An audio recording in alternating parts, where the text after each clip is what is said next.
Ahora sí estamos en vivo. Hola Miguel. Hola, buenas tardes. ¿Cómo estás, Félix? Muy bien, muchas gracias Miguel. Gracias por acompañarnos en esta ocasión.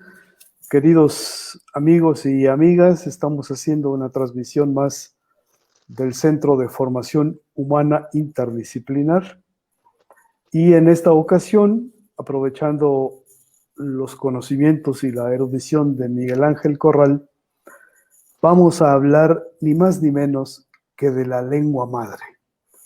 Es decir, para nosotros, el español. Y, Miguel, sin más preámbulos, atacamos. Claro que sí.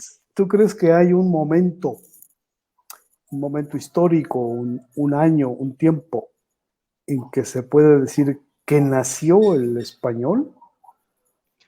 Bueno, eh, quiero antes que nada pues enviar un saludo y un agradecimiento a todo el público que nos está acompañando en este momento y sobre todo pues aclarar que en cuanto a mi perspectiva, no hay un momento decisivo, culminante en el cual pudiéramos cifrar o acotar que en ese momento comenzó a nacer una lengua en tanto expresión cultural.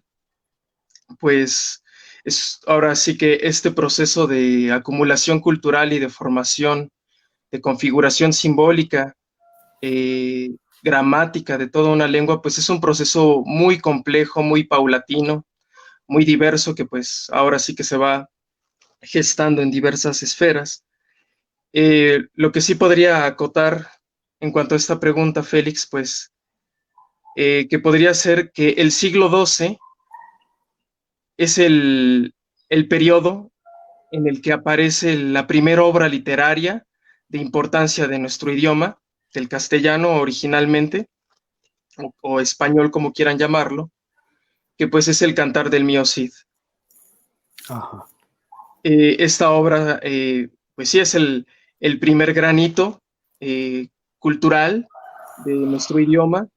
Sin embargo, va precedido también por otras expresiones.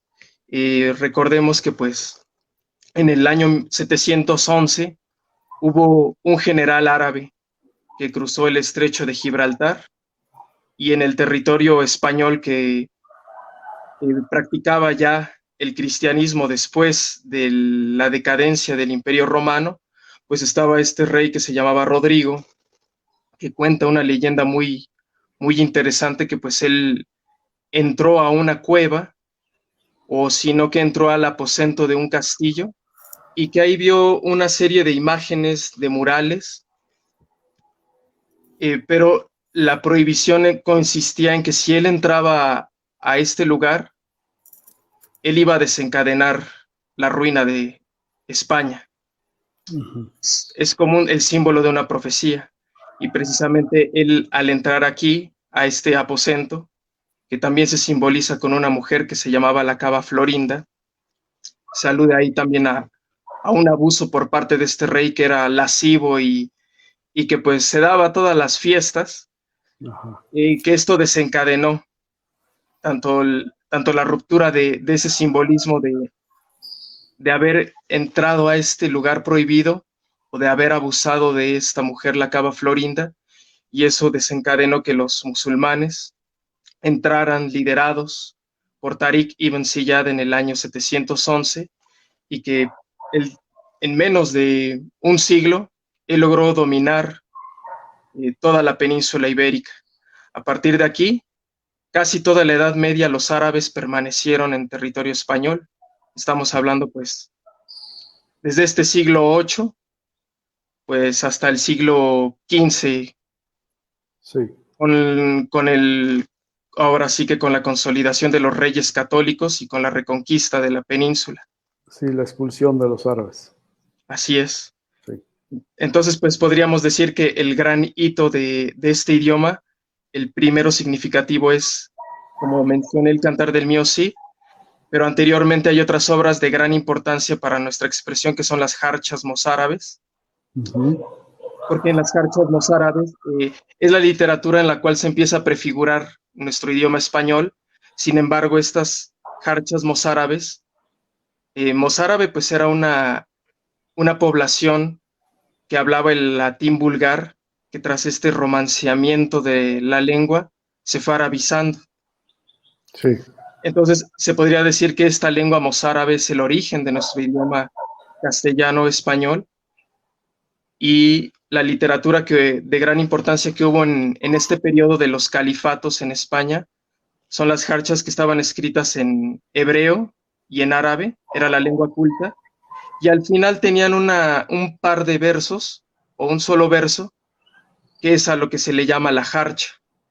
Y este filoncito que pende de la lengua culta, que es la jarcha, es el germen que engendra nuestro idioma y lo que permite que se vaya configurando la obra que conocemos hoy como el Cid, y después toda la vasta creación literaria y cultural que viene con el español.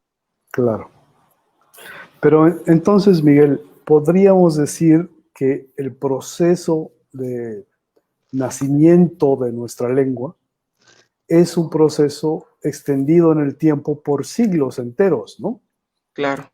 Y estás mencionando la llegada de los árabes en el 700, pero antes estaban en Iberia los romanos. Sí, Desde un poco antes, el 200 antes de Cristo, llegaron los romanos y entraron en esa vasta zona que es la Hispania. Y luego Julio César también hizo sus guerras de conquista en la zona. Y después Augusto, ya en nuestra era, Augusto también estableció ahí grandes fuerzas contingentes de sus tropas para mantener el orden en Hispania, ¿no? Y digamos, en un proceso de 10 siglos, 12 siglos, hay la conversión de varios idiomas y lenguas nativas y el latín que se van relacionando y van formando una lengua nueva, ¿no? sí, de hecho es muy interesante que toques ese aspecto, Félix, porque, bueno, esto es centrándonos a lo que es el inicio del español, pero sí, como comentas bien, este periodo es casi hasta milenario, se podría decir, porque viene por detrás un simbolismo incluso de los toros, que no es ni siquiera griego ni romano, sino que es de hace 30.000 años en las cuevas de Altamira. Ajá, Y sí, precisamente estas cuevas que se ha registrado, seguramente se irán descubriendo más cosas, pero hasta ahora se sabe que son del Neolítico de hace 30.000 años. Eh, Sobresalen ahí las figuras de los toros, que van adquiriendo nuevo simbolismo a lo largo de cuando llegan los griegos, adquiere un gran simbolismo. De hecho, incluso se menciona que en las culturas celtibéricas, cuando estaba también la Magna Grecia en esta península, se pensaba que la misma península ibérica era un toro destazado. ajá, qué interesante. Y entonces sí es una gran historia. Y ahorita que comentaste también lo de Roma, hay una gran obra que me tocó ver en la escuela en mi primer año de carrera, que me gustó bastante, y es un elogio hacia el pasado, lo escribió Cervantes, se llama La caída de Numancia o el cerco de Numancia.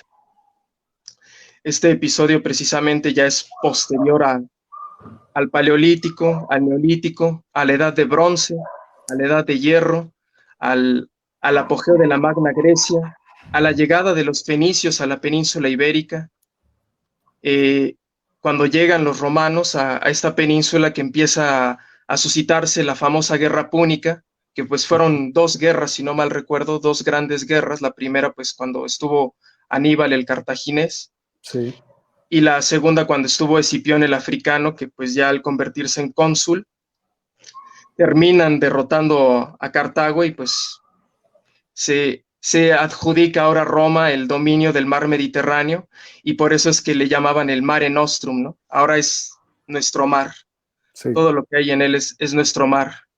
sí, Y las columnas de Hércules, que pues eran el estrecho de Gibraltar.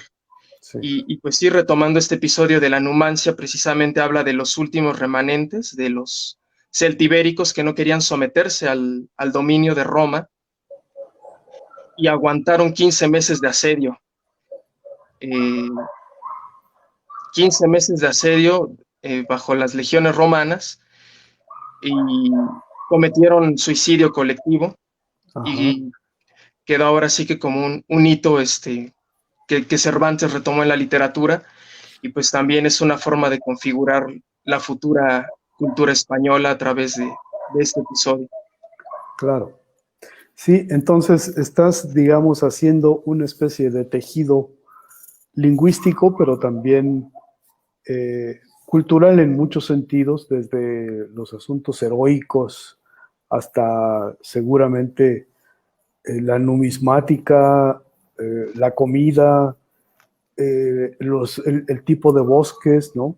La configuración geográfica de un país distinto al italiano, con otros Sí. climas y otra estructura de montañas y valles, ¿no? Toda esta configuración permite hacer un universo distinto que se va a concretar, digamos, en una lengua distinta. Y una lengua que es, por un lado, digamos, la degeneración del latín, porque vamos del latín clásico de Cicerón al latín vulgar que comienza a hablarse en las clases bajas, y de ahí pasamos al español de una manera, en un periodo muy largo de tiempo, pero de una manera casi mágica, ¿no? ¿No te parece? Sí, sí, Félix. De hecho, si no mal recuerdo, incluso Séneca era también hispano, ¿no? Y Séneca era hispano, sí, nació en sí, España. era hispano, y pues pertenece él al periodo alto de la lengua Sí, latina. sí. Y ahorita que me estabas comentando esto, que pues sí es algo mágico y casi pues sí, muy enigmático, me recordaste mucho un libro de Carlos Fuentes que se llama El espejo enterrado, que pues él ya como un autor de literatura propiamente mexicana, se podría decir, dice en este libro que España es tan romana como griega, como fenicia, como musulmana, como judía, como árabe, Sí, como catalana e incluso gitana y otras tantas cosas, ¿no? sí, sí, Y, sí. y dice que precisamente a través de España, todo este mundo mediterráneo del que hemos ido hablando, llega por primera vez a América, y pues esto también viene a configurar parte de nuestro legado y de nuestra memoria, ¿no? Claro. Yo elegí incluso hace rato hice un anuncio para este programa, y elegí una frase de Marco Tulio Cicerón que no la conocía desde hace tiempo, pero desde que la encontré me ha gustado mucho, que dice que la escritura de la historia es la maestra de la vida, el testigo de los tiempos y la luz de la verdad. Ujú. Sí, aunque también existe la idea de que, digamos, donde hay una población y sobrepoblación, como esta que mencionas, donde aparecen muchos pueblos conviviendo y muchos pueblos haciendo la historia y creando sus propios recursos, tal pareciera que cada uno de esos pueblos pierde su propia raíz y se consolida con otros para generar nuevas raíces, a pesar de que hay una pérdida, porque sí, efectivamente, los gitanos, por ejemplo, o los árabes, tenían, digamos, elementos que perdían en esta incorporación con nuevas tradiciones y culturas, pero a la vez que perdían, ganaban, ¿no? Claro. Sí, yo recordaba una conversación que diste hace poco, Félix, en la que pues comentabas sobre las migraciones como fenómenos de culturación. Uh-huh. Y sí, de hecho, estos movimientos han existido desde hace miles de años, ¿no? O sea, incluso la lengua latina y el griego son derivaciones que vienen de una lengua que jamás conocimos, que es el indoeuropeo, y que Uh-huh. pues que se ha rastreado incluso con una conexión desde el sánscrito hasta la India, ¿no? Sí. Y, y ahora que comentas también, además de las migraciones, me hiciste también recordar el periodo del siglo XIII en España, que pues es el que corresponde al rey Alfonso X el Sabio, que él convirtió la ciudad de Toledo, que en ese entonces era la capital del reino de Castilla, lo convirtió en una cuna cultural en el que convergieron la cultura musulmana, la hebrea y la cristiana, Ujú. y pues fueron trascendentes sus talleres de traducción para lograr la composición de las líricas galaico-portuguesas, de las cantigas de Santa María, Sí. y todo esto enriqueció muchísimo. De hecho, durante su reinado se menciona que se consolida la prosa castellana y pues es evidente que tanto las migraciones como esta convivencia Ujú. entre culturas pues generó un escenario que iba a enriquecer y a llevar a otros escenarios la proyección artística, creativa y cultural del idioma español. Ujú. Sí, sí, realmente muy, muy interesante. Y digamos, como para cerrar este primer bloque, Miguel, podemos afirmar que durante 1000 años se gesta la lengua que ahora es nuestra lengua materna, ¿no? Más o menos un periodo de 1000 años, puede ser un poco más, un poco menos, y es un proceso cultural muy complejo, donde hay razones de todo tipo de la vida de las personas aconteciendo en en sociedades muy cerradas, ¿no? Pero que están generando su propio recurso lingüístico en un Sí, periodo de más o menos 1000 años. ¿Estamos de acuerdo? sí, sí, sí, sí, Ok, totalmente de acuerdo. perfecto. Ahora, el lugar. ¿Tú crees que hay un lugar que podamos decir aquí, en este pueblo o en esta zona o en este país, surgió el idioma español? Pues mira, por lo que he leído en el estudio de Antonio Alatorre, tiene un mapa muy interesante en el que sitúa como centro al pueblo de Burgos, Ajá, al norte de la península, ¿no?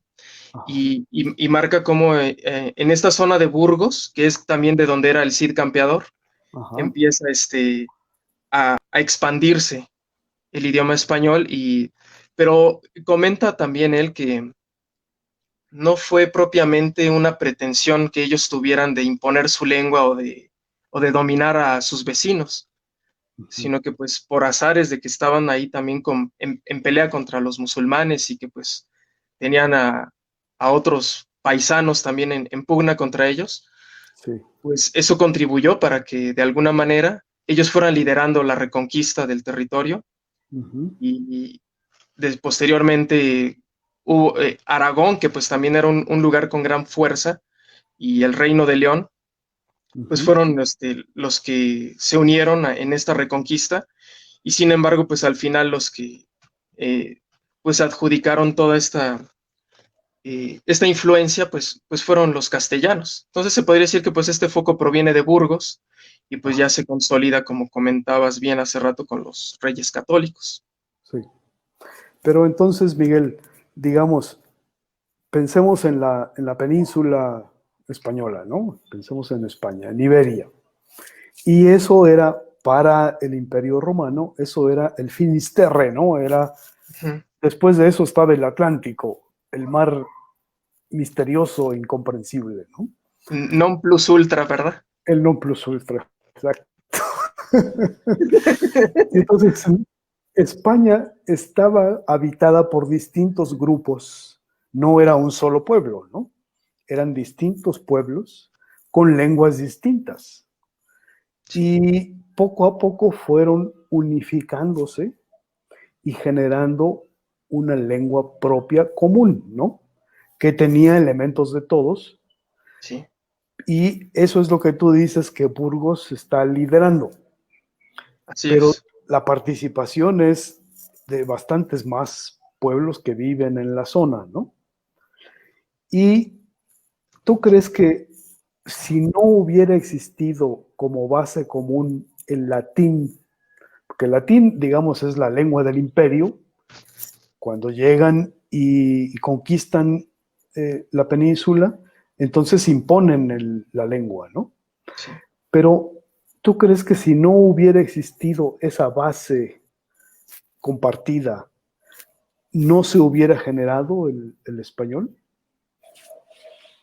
Sí, porque, bueno, sí, el latín es importantísimo. De hecho, entre las lenguas romances, el español es uno de los que, si no es que el que más se parece junto al italiano, al latín, pues sí tiene gran importancia toda esta participación de los pueblos, ¿no? Porque pues estaban tanto los muladíes, los tornadizos, los mudéjares, los mozárabes, los gitanos y de alguna forma todos los catalanes, los vascos, todas estas culturas dentro de todo este entramado que se ha configurado como lo que se le llama posteriormente la cultura española, cada una ha contribuido con grandes perspectivas, ¿no? Por ejemplo, dicen que por eso preferimos decir alfombra que tapete a veces, ¿no?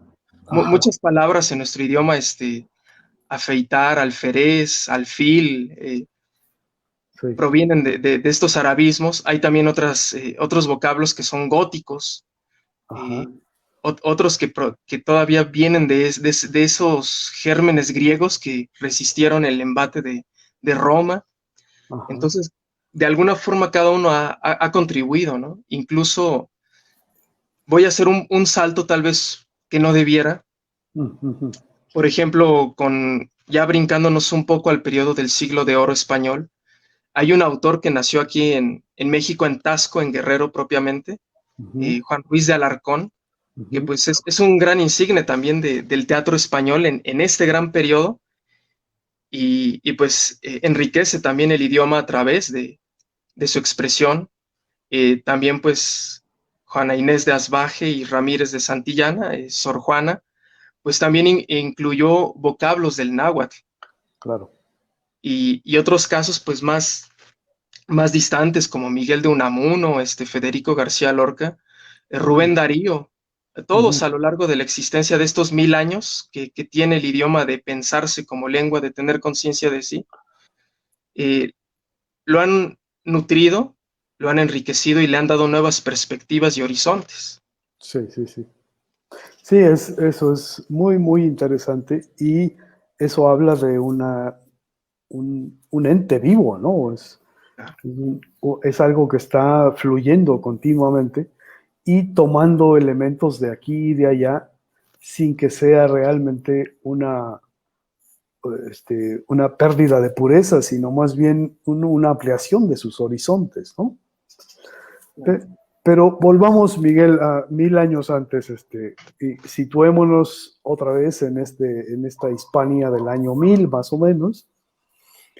Todavía no hay una corona española, porque los reinos están separados, hay distintos pueblos separados, unidos de cierta manera por el latín, que es la lengua que Roma trajo a la península, y a partir de eso van generando un sustrato común, una cultura común, una manera de relacionarse y de entenderse a partir de un idioma común. Ahora, esta lengua, que es el español, nuestra lengua madre, es una manera de entender el mundo, ¿no es así? Claro, sí, de hecho, cada lengua es una forma distinta de percibir el mundo. No es lo mismo hablar como lengua materna alemán o húngaro o ruso que español, ¿no? Sí, no, Te da una conformación distinta, cada lengua da una conformación distinta. Y lo que están haciendo los pueblos que viven nativos de la península ibérica, están haciendo una red propia que les va a permitir interpretar el mundo. así es. Una vez que lo tienen hecho y que, como ya nos explicabas, surge con el Cantar del Mío Cid, digamos, como primera así gran obra emblemática, ¿no? Una vez que está consolidado y que puede generar el Cantar del Mío Cid, entonces el pueblo tiene una herramienta propia para entender el mundo. ¿Tú crees que esta comprensión del mundo a través del español es única o es algo que tiene elementos compartidos con Roma, por ejemplo, o con los árabes? Sí, bueno, yo creo que sí tiene bastantes elementos compartidos, pero de alguna forma me parece que su visión es muy única, porque sí tiene mucho parecido al latín, pero mencionemos ya tan solo que en el latín no existen los artículos, Uh-huh. que por ejemplo, lo que nosotros le llamamos hipérbaton, que es acomodar, eh, por ejemplo, nosotros ponemos el sujeto, el verbo y el predicado normalmente, ¿no? En el latín, por lo regular, casi siempre el verbo aparece hasta el final o aparece en otras partes. Entonces, lo que para nosotros es un hipérbaton, un desorden de la oración, para los romanos, para los que hablaban el latín, pues era algo tan natural, y Sí, eso ya nos habla bastante de que pues ellos entendían y construían el mundo de una manera muy distinta, claro. pese a que es cierto, hay un gran parentesco de Sí, nuestras palabras, por ejemplo, hacer, que tiene la H aspirada, en el español antiguo fue facer, sí. y tal, no se sabe con seguridad, pero la palabra latina es de donde viene es facere, Uh-huh. y, y a través del tiempo podemos ver cómo se va dando ese cambio, ¿no? Sí, sí. Realmente es muy interesante cómo este ejemplo que diste es perfecto, de cómo nuestra estructura gramatical es sujeto, verbo, complemento. Y eso es un orden mental. Sí, O sea, lo pensamos todo lo que experimentamos en la vida cotidiana, lo pensamos así, sujeto, sí, verbo, complemento. No lo podemos pensar como en inglés o como en alemán, ¿no? Donde la composición de los elementos están de otro modo. Nuestra estructura mental está organizada por el idioma, es increíble, ¿no? y fíjate, Félix, ahorita, antes de que se me vaya la idea, hace poco me comentó un maestro de español de mi escuela que en España, por ejemplo, a la niñera se le decía canguro, o, o que, por ejemplo, ellos dicen usualmente, comeré, beberé, cantaré una canción. Y, por ejemplo, la diferencia que tenemos aquí en México es que se han conservado algunos arcaísmos de Sí, aquella época del siglo de oro. Por ajá, ejemplo, en regiones como en Michoacán todavía se conserva la calor, o por sí, ejemplo, en Chiapas, le hablo a un mi amigo, y esto sí, lo vemos en la obra de Cervantes, por ejemplo. sí, También me comentó mi maestro que conservamos aquí en México una perífrasis verbal para usar, para decir que vamos a hacer algo a futuro, ¿no? No vamos a decir, cantaré una canción, voy a cantar una canción. ajá, sí, Entonces, estas son maneras también en las que aquí en México hemos reconfigurado el idioma que se nos dio, que entró, y hemos construido nuevas cosas con él. claro. Sí, sí, sí. Sí, es la personalidad también del pueblo que participa en la creación de su propia lengua, ¿no? Así es. Sí.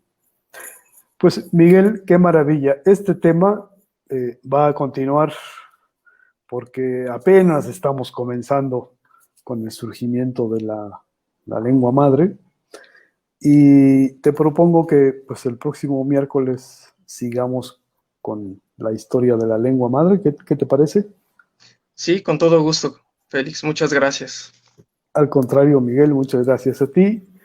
Eh, ¿con qué idea, con qué motivación terminas el programa?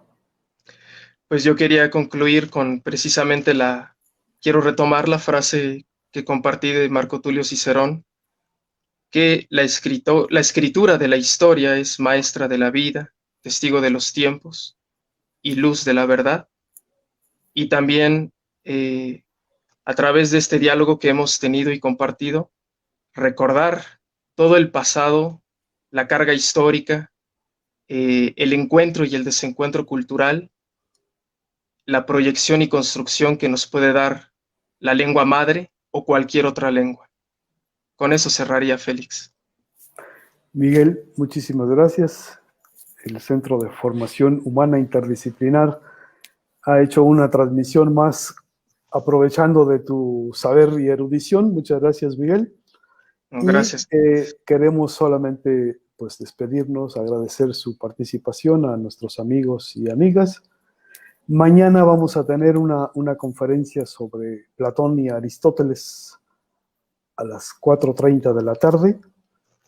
Y la próxima semana, el miércoles próximo, seguiremos platicando acerca de nuestra lengua madre con Miguel Ángel Corral. Muchísimas gracias y bonita tarde. Perdón que me inmiscuya con ustedes en este momento. La conferencia de mañana ciertamente es sobre Platón y Aristóteles, la copia y la realidad. Sin embargo, como ya venimos realizando una serie de conferencias sobre el pensamiento en la antigüedad, la filosofía antigua, con el maestro Félix García Yaceres aquí presente. Vamos a comenzar un poquito antes para redondear, ¿no es cierto, Félix? Sí. Que se nos quedó por ahí un pedacito del tema de las esferas de Pitágoras. No sé si tú en este momento quisieras salpicar por ahí un poquito con esto de las esferas de Pitágoras. Sí, bueno, es que en nuestra última sesión se nos hizo corto el espacio temporal y no pudimos terminar con la armonía de las esferas. Y eso lo vamos a terminar mañana para dar paso después a Aristóteles y Platón. Y sí es muy importante el tema, sobre todo el ver cómo Pitágoras comprende el universo de manera tan armónica que hasta parece una sinfonía, ¿no? Exactamente, por ahí va el asunto. Bueno, entonces, los que nos quieren acompañar mañana, ¿no es cierto, Félix? Sí, por supuesto. Estaremos en la conferencia de la copia y la realidad. Muchas gracias. Gracias, Carlos. Miguel Gracias. Ángel Corral. Y mañana nos veremos con el maestro Félix García Yaceres. Muy agradecidos por su compañía.